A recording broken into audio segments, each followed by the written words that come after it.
Olá, alunos do sétimo ano. Vamos para a correção da atividade do livro que foi passado para vocês semana passada. Então, o assunto da nossa atividade é ecologia. A primeira questão da atividade do livro, ela traz uma manchete. O autor pede para que vocês leiam e respondam as questões. De acordo com a manchete, qual é a possível consequência da perda do habitat? O deslocamento de alguns animais para áreas urbanas. B. Como você acha que a perda de habitat pode ser relacionada à invasão dos jacarés nas áreas urbanas? Então, o habitat de um animal, quando esse animal perde o habitat, ele começa a buscar alimentos, certo? A se relacionar em outro local. Então, geralmente, eles invadem a área urbana.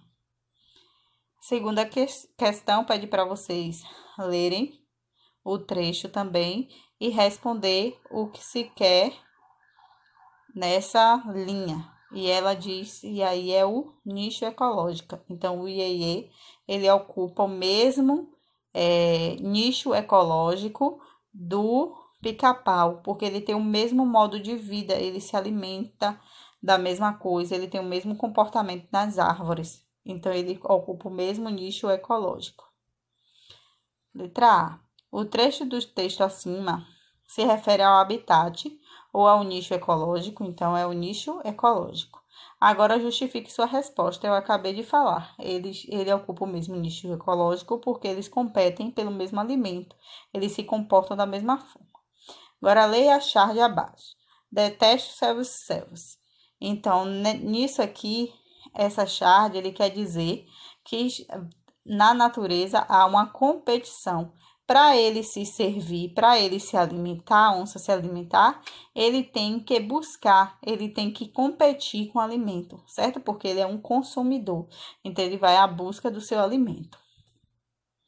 Na terceira questão, ele pede para vocês completar a linha aqui, dizendo o que cada um faz parte nessa cadeia, qual o nível trófico de cada animal nessa cadeia alimentar.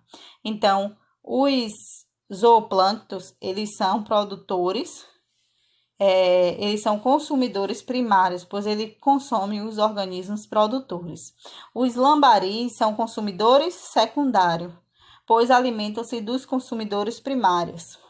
As traíras são os consumidores terciários.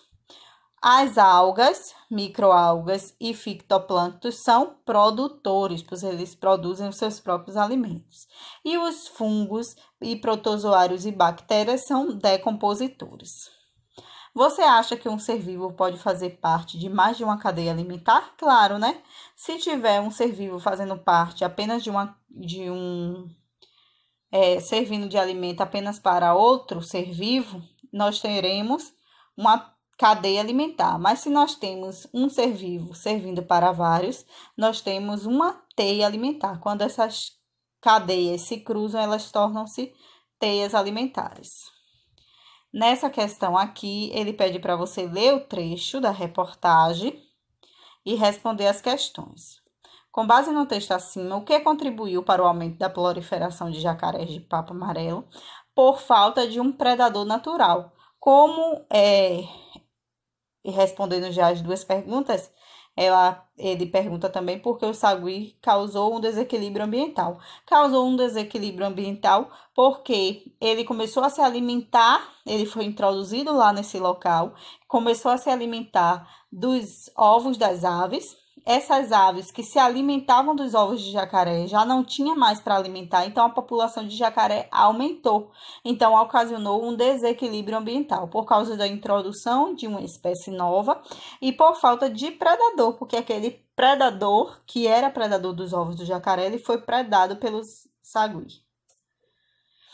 Observe a charge a seguir e responda as questões. Sempre tem um folgado que fura a fila. Então, aqui mostra a competição dentro dos consumidores que se alimentam do mesmo alimento na natureza e vai ter sempre uma competição entre elas. Então, há uma relação ecológica de competição. Olá, alunos do 7º ano. Vamos à correção da atividade do caderno que foi passada a semana passada.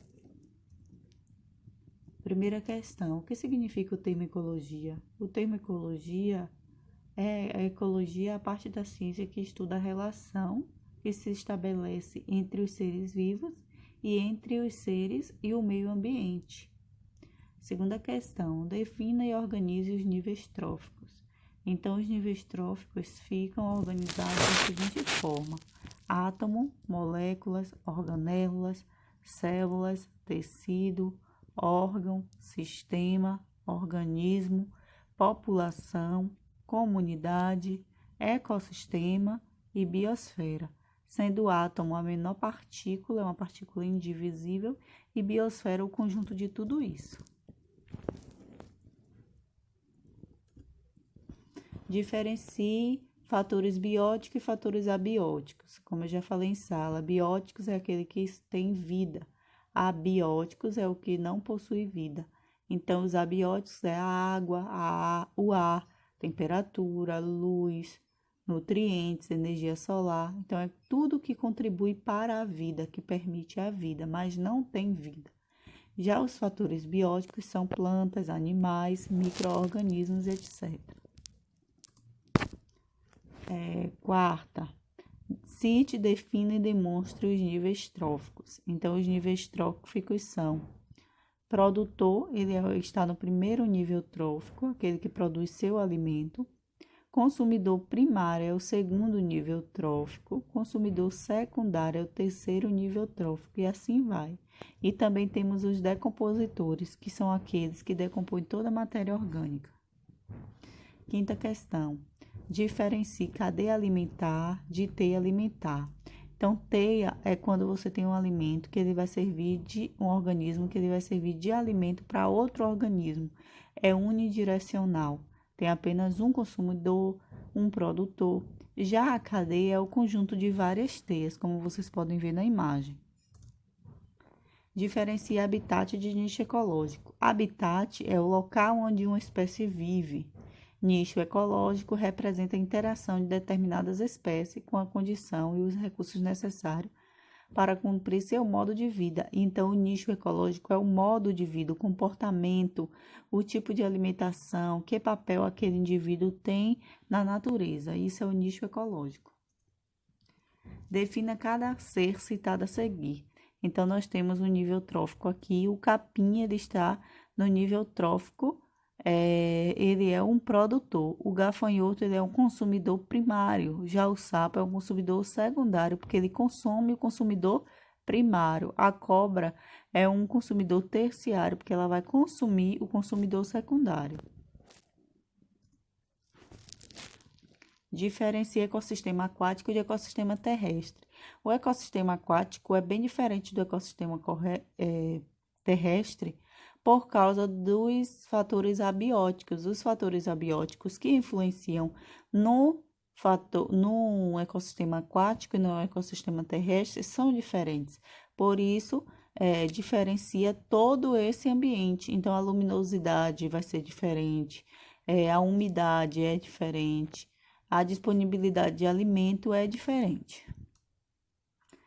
Nona, cite a diferença da Mata Atlântica para o manguezal. Eles são diferentes, principalmente porque eles são, um é aquático e outro é terrestre. Mas eu quero que vocês pesquisem nessas questões e cada um traga a sua visão sobre a Mata Atlântica e o manguezal.